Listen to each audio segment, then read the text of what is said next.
All right, welcome back to the Trauma Therapist Podcast. My name is Guy McPherson. My mission is to help trauma therapists be their incredible selves, to be human, to be real, not just a clinician. I'm a big believer in who we are is more important than what we know. And this requires cultivating authenticity, genuineness, and vulnerability, and that requires intention. You can learn more about my courses and workshops by going to thetraumatherapistproject.com. That's thetraumatherapistproject.com. Let's get started. 5, 4, 3, 2, and 1. All right, folks, welcome back to the Trauma Therapist Podcast. I am very excited to have as my guest today, Vaishnavi Katta. Vaishnavi, welcome. Hello. Awesome. Thanks so much for being here. So Vaishnavi is a sophomore from Livonia, Michigan, studying biology, hoping to one day go to medical school. She enjoys Mentality magazine because it provides her an outlet to express those wayward thoughts that bounce around in her mind from time to time. Now, Mentality magazine now correct me if I'm wrong here, Vaishnavi, but Mentality magazine is the first college publication nationwide that focuses solely on mental health. Yeah. Correct. And okay. It's the first student run publication. So okay. And we'll get more to that.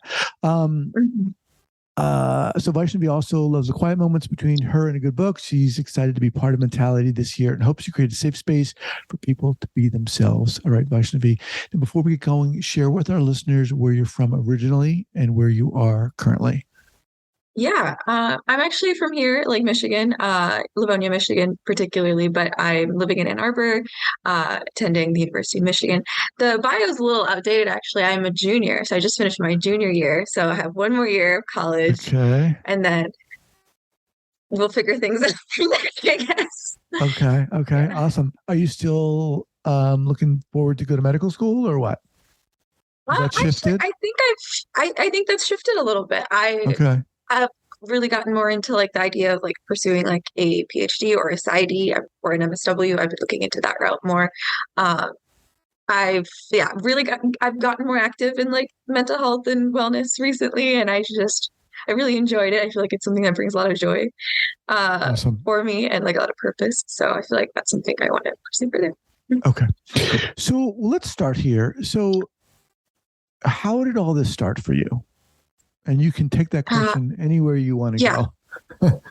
All right. Yeah. Well, so before I joined the magazine, I think my interest in mental health and mental wellness really started with kind of my family, because my family, so for context, bipolar disorders, schizophrenia, a lot of these disorders, they run pretty they run through my family, and it's being Indian and being Indian American, there's such a huge stigma around it, and it just really wasn't discussed. So within my family unit, I kind of became the person to people that talked they talked to me about this stuff because I was someone who understood it. I was the oldest daughter.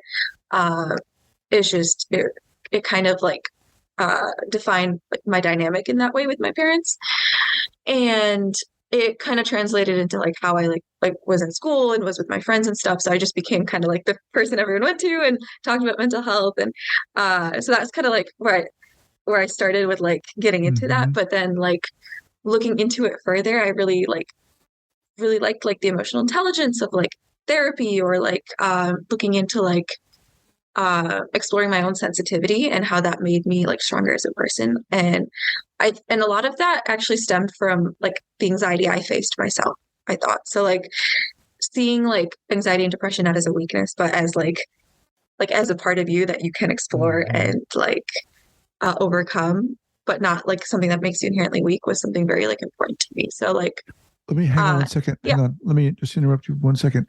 First of all, I want to appreciate you sharing this, because I know it's not always easy to come on a podcast and just start sharing about your family.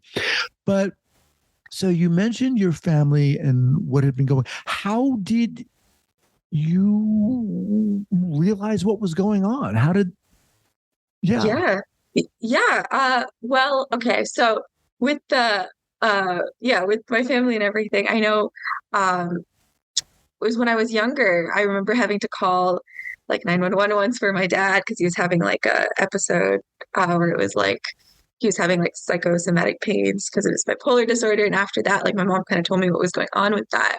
And then later on, I found out about all the history in my family and stuff dealing with like mental illness, but it was always like a shh, keep it quiet type of thing. And then I was like, As it is in a lot of families, right? yeah, Yeah. it really is. And I didn't want to keep it quiet. And I also thought that like the need to keep it quiet was what made it such a taboo in the first place. So like, yeah, so I just kind of like, yeah, so that's kind of like where it started. But, and like talking with my family, like talking about my family's mental health, like I don't love to like get too deep into it, but like Of talking course. about my own, I'm like, an open book, like and talk endlessly. Like I am like I don't feel any shame in it. I think that that's so important for other people to see. Um, Now, okay, so you learned mhm. about that through your family. Now, did you, when and did you start experiencing your own issues with mental health? What did that look like for Yes. you? Yeah. It was in high school when I first like I think it was like my sophomore year of high school. And I just started having like the worst panic attacks ever. And I just started like I was always like a sensitive kid growing up, and my mom would always call it like say it like a bad thing, like apologetically, like she's so sensitive. But like I've always known that. But like in high school is when like the anxiety really started to like pick up. And I think part of that was just like growing up is hard, and growing up not knowing who you are is hard. So like I think that kind of identity crisis inspired by adolescence really led to a lot of anxiety and panic attacks. And also, um, like I dealt with some depressive episodes in high school. It actually got really bad like last year. I would say it was my worst depressive episode ever, which really prompted a huge shift in my entire lifestyle. Which this was even after I joined Mentality actually. So it's kind of interesting to see how like even when you like recognize these parts of yourself, like you can still Mhm. grow and evolve in that way. But yeah. Um, Okay, so excuse me. So, did at any point in high school when you started experiencing things, did you see a therapist? Did you get help? What did that look like for you? yeah, yeah. I definitely wanted to see a therapist. I definitely talked to my parents about that, and it wasn't really a thing that they wanted to explore necessarily, which is what was frustrating. And that was when I didn't have as much like agency over my health choices. So it was like it was hard because it was like I talked to my school counselors and my teachers, and they talked to my parents as well. But my parents just weren't really on board with the idea of therapy. It felt like a waste of money, or it felt like a waste of like time to them, and that like I should build the strength to fix my own issues, which obviously Suck it you do. up, basically. Yeah, like literally, basically, yeah, yeah. Which is like that's therapy's to help you like have the building blocks to like face your issues. But I think there was like a skewed like misconception over there with my family. So I am in therapy now, but that didn't start until like last year when I was like in college. So when I can actually find my own therapist and figure things out. Yeah. That seems like a really hard spot to be in because oftentimes people are told and advised, go get some help, talk to someone. And yet here you were doing all the right things and Yeah. telling people and coming up against a wall. So you get to University of Michigan, talk about how you became introduced to Mentality Magazine. Yes. Okay. So my first year at University of Michigan, it was 2020, fall of 2020, which means it was very much like everything was online. I was at home then. So I wasn't in like Ann Arbor. I was back in my parents' house.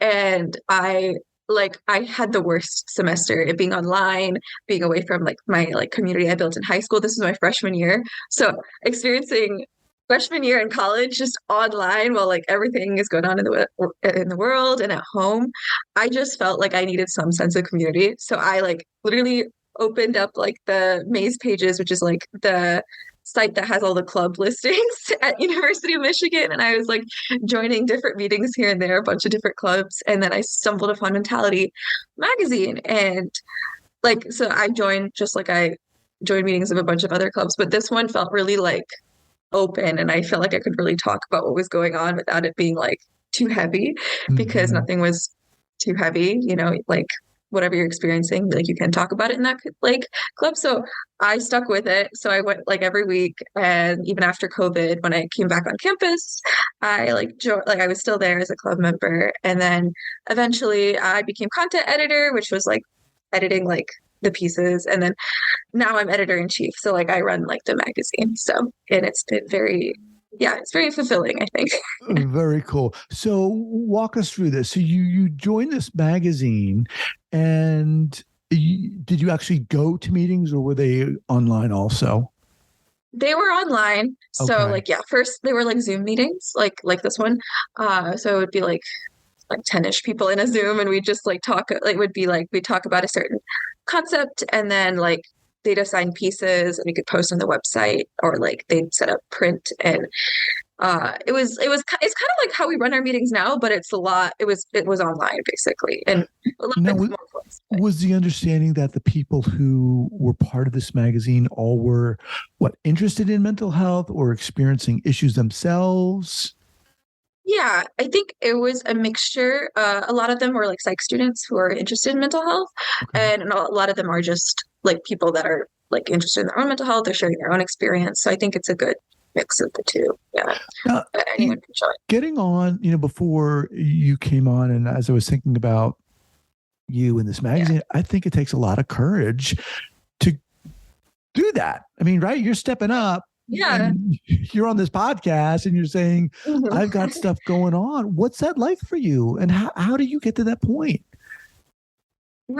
It honestly, like I feel like it's hard to like step up and be vulnerable, but it's so freeing. And I think like that's probably like the main feeling I get from it. Like just talking about this so openly about mental health, about my own struggles, or about stuff in the magazine that we talk about, I feel like it just opens up such a big dialogue surrounding these like more difficult topics. And I like if you can ask any of my friends, like I love talking about stuff and I can talk endlessly. So just opening that dialogue up and allowing people to like think about their mental health in relation to themselves without judgment, I think is like the biggest key. And I think like stuff like a student run publication that does that like is one way to do that, because it just shows that it's normal and everyone faces their problems, and it can be a beautiful thing. Yeah. That's exactly right. I mean, we've all got something going on, Yeah. and I think it's very easy for us, especially in this culture, to want to come across like we've all got it dialed in and there are no Mhm. issues. But in reality, I think you're hitting the nail on the head here.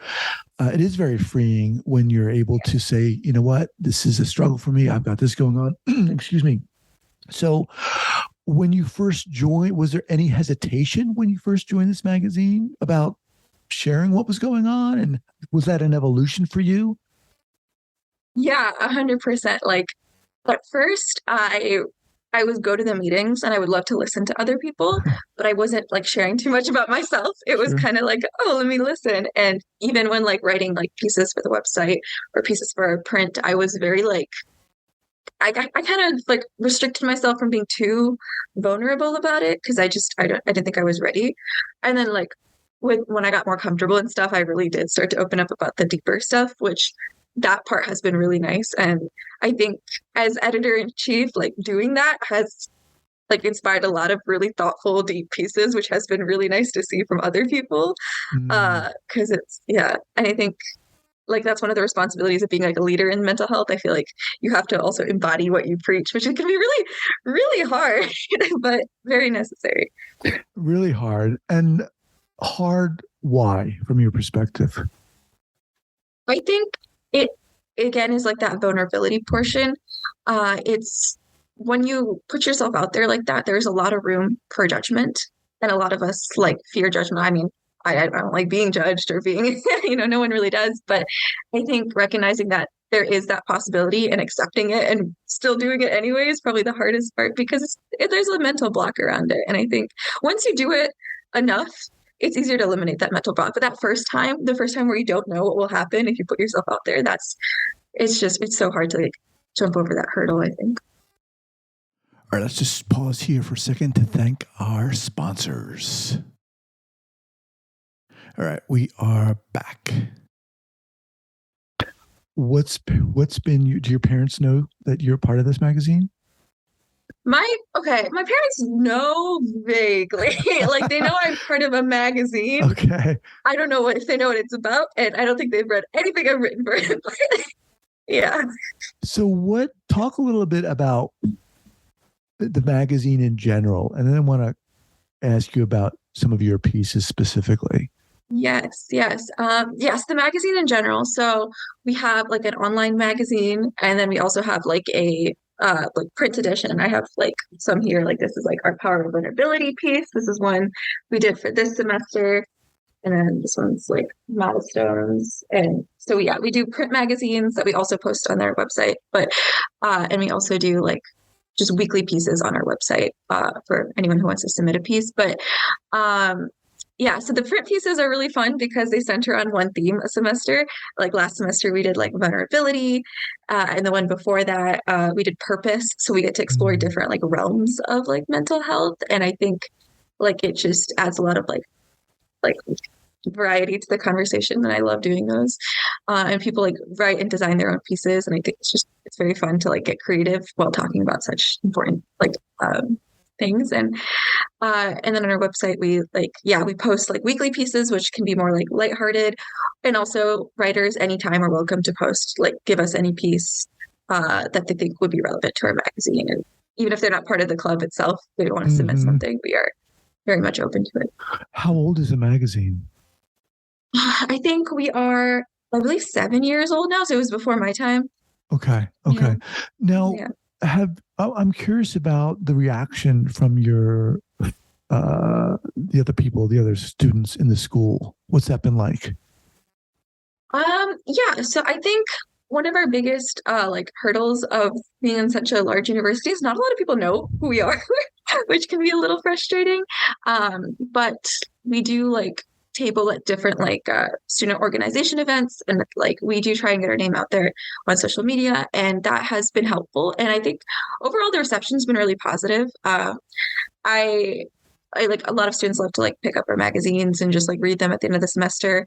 Um, and it's been pretty positive. I think even if they don't like know like how to contribute, just having that like as a place or an outlet to contribute if they wanted to has been like Mm-hmm. comforting to a lot of people, and that's what I've been told. Mhm. Have you experienced stigma at all in, uh, well, I guess firstly, uh, when you talk about your issues with mental health, and then secondly, as part of the magazine, have you experienced it? Um, Part of my like talking about my issues with mental health, I definitely feel like some of it I've been labeled sensitive a lot by people in like the most like I guess like derogatory way, which I don't think it's a derogatory thing at all, but like it's just like, oh, I feel like they turn it a lot into like a an emotional problem, or sometimes even a woman's problem, especially with stigma in my community, like my Indian American community and Mm-hmm. within my family. It can be very much like you're overreacting. You're like, why are you so emotional? Why are you like caring so much? In terms of the magazine, I haven't like shared it too much with my family and stuff, but in the university, I think it's pretty well received. Sometimes I feel like it's hard to gain like a lot of like respect for mental health magazine compared to other topics. I know, um, and that's the university has kind of shown that in some interesting ways. Just like sometimes not like funding or like not like supporting, and that's been a bit of a Interesting. struggle. Mhm. Interesting. Yeah. But is that surprising to you, given the fact that this kind of gets me into my next question here, how Yeah. our culture broadly in the United States and maybe even globally has shifted in terms of an understanding or at least awareness of mental health, right? You've Yeah. got all these sports figures and celebrities Mhm. raising their hands saying, this is going on Right. with me. Have you noticed anything? What are your perceptions on that? Yeah, I think in a university setting, it's really interesting because on one hand, there's a lot of messaging where it's like, yes, like we want to support your mental health, but a lot of it feels performative in some Right. senses. Like, yeah. So it's But like don't saying get one thing. don't get too serious. We'll support you, but don't ask for any Yeah, help. yeah, Interesting. yeah. Wow. Um, So what is your feeling personally on a lot of the shift in awareness of mental health? Are you seeing that? Are you even seeing that within your community? What? Yeah, I think I feel like from year to year, there's like increasing, like the shift is increasing and a lot more awareness and understanding of health and like mental health and like, holistic health in general is being like explored and understood. I do think that like administration has struggled to keep up a little bit because it's like again, it's like that you're saying one thing to keep up with like the new like ideas surrounding mental health, but like the way like certain practices are built into like the university setting, like how grading works or how like the campus therapy system works, those still haven't caught up to like Mm, the new ideas surrounding it, which is like that delay is hard because you receive a message of it's okay to ask for help, but then there's not enough help to get, you know? mm-hmm, mm-hmm. Mhm. Okay. Let me just remind everyone that I'm speaking with Vaishnavi Katta. She's at the junior at the University of Yeah. Michigan and the editor in chief of Mentality Magazine. Um, so talk about some of the pieces you've written for this magazine. And you mentioned early on there was kind of a general approach, and then you kind of to get more what Right. Yeah, revealing more like or a little yeah. deeper, yeah, for sure. I remember in the beginning, like we like the print theme, I think was like concept of home and stuff. And I was just kind of talking really generally about like my friends and family and how they incorporated me into their sense of home. And it was kind of more like general fluffy stuff. And then like more recently I've started Zoloft recently, which is like an antidepressant, right? And I was talking about that in the latest issue about vulnerability and how like opening up about like using meds has been an interesting response in like, with my family and everything. And also how like talking to people about like using meds for mental health has been uh it's been interesting because I feel like some people are very much like, oh, awesome, that's great. And other people are like, oh, really? Like, Mhm. you need that. Uh, so yeah, so that was like one of my more vulnerable pieces that I really enjoyed writing that. I've also talked a lot about like my relationship as like to my family as like a caregiver in the role of mental health, like with my like dad and my mom and like how like Mhm. bipolar, schizophrenia, and how that like impacts like your role as a daughter, or how that impacts your role as like a family member that supports your parents. And that's been hard to share, but I think it's been it's been very freeing for me for that like Say story. more about that. What do you mean specifically? Your role as caregiver? Yeah, yeah, I think it's like I always think I feel like I am an emotional core of my family unit because it's like we're immigrants, we don't have too much extended family here, so it's just me, my younger sister, and my parents. And my dad, he has experience with like uh bipolar disorder, and my mom has some experiences with that as well, psychosis and everything. So when those things become active, I have to be the one to emotionally support. And I think that has been very hard for me growing up because like being raised with that like role in mind means that influences how I like approach emotional support in every other aspect of my life. Mm, But also it's been like probably one of the greatest sources of my strength because now I know how to deal with these emotions, these really difficult emotions, and approach them with sensitivity and with tact and with like love. And so sharing about that has been probably the hardest thing to share about. Even in like therapy, like talking to my therapist about that stuff has been very difficult. But like that affects so much of the other stuff in my life. So mm, mhm. yeah, Difficult in what sense? I mean, I can guess, but yeah, I guess it's been difficult because as I'm like sure you're aware, like therapy, like you dissect things in layers, right? So like realizing like this one layer has impacted so many other Mhm. layers is it's kind of hard to like connect those in your head and be like, oh wait, this is all connected. And I feel like it's been enlightening but Mm, difficult at the same time. very cool. So you mentioned, well, in the bio, I mentioned that you were thinking about medical school, but then you said you maybe shifting. Talk Yeah. about that shift. And by the way, I'm sure our zillion listeners would agree, you'd be an incredible therapist or whatever the hell you decide to do. Yes. Yeah. Yeah. Yeah. So like originally with medicine, it felt kind of like I wanted to do it. I was good at biology. I was good at like science. I still am pretty good at science. And I wanted to help people. And it just in the limited view of like being an Indian American and being like doctor, engineer, lawyer, it felt like of the three, I wanted to be like a doctor. And a lot of the stuff I still like about medicine, but I really like the talking to people and like learning more about my own purpose or like what drives me. I really love that emotional side of things. I really love exploring like the mind and like emotions and how those interact. And I like while I was good at biology and stuff, it didn't like give me that same like I guess rush or that same like I want to explore everything about this type of feeling.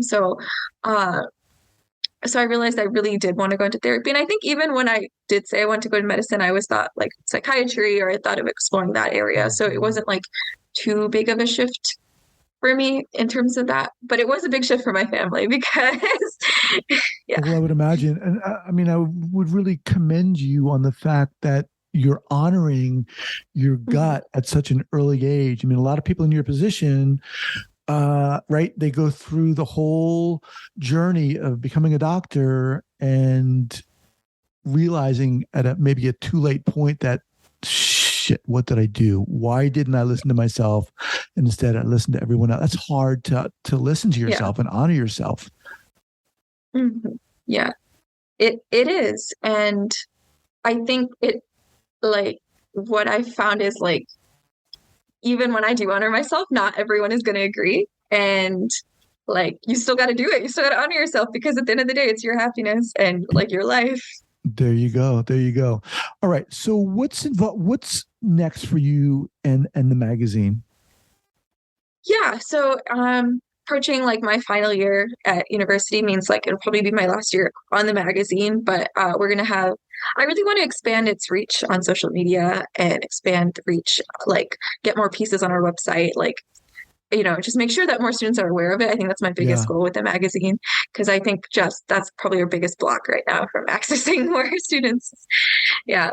I think that would be awesome. And I think, you know, you mentioned vulnerability kind of early on. That's such a key piece, I think, for a lot of people. And when other people hear other people like yourself talk about that and share and are open, it really does encourage them to do the same. Yeah, exactly. And I think that's the whole point of the magazine itself, right? Just an outlet for vulnerability. Awesome. All right. Vaishnavi, I'd like to have you back at a later time. Yeah. So you're going to be a senior next year. Next year. Yep. Okay. We'll keep in touch. And wow, awesome. So what's the best way for people to get in contact with you? Yeah. So you can find me at my Instagram, I guess, at Vaishnavi Katta, just my name. And then like for Mentality Magazine, if you just search up Mentality Magazine, we have a contact me page on our website. So yeah, if you want to get pieces in there. Awesome. Well, it was a pleasure having you on here. And like I said, I'd love to have you back at a later date. Yeah. Awesome. Thank you. All right. Take care. Bye.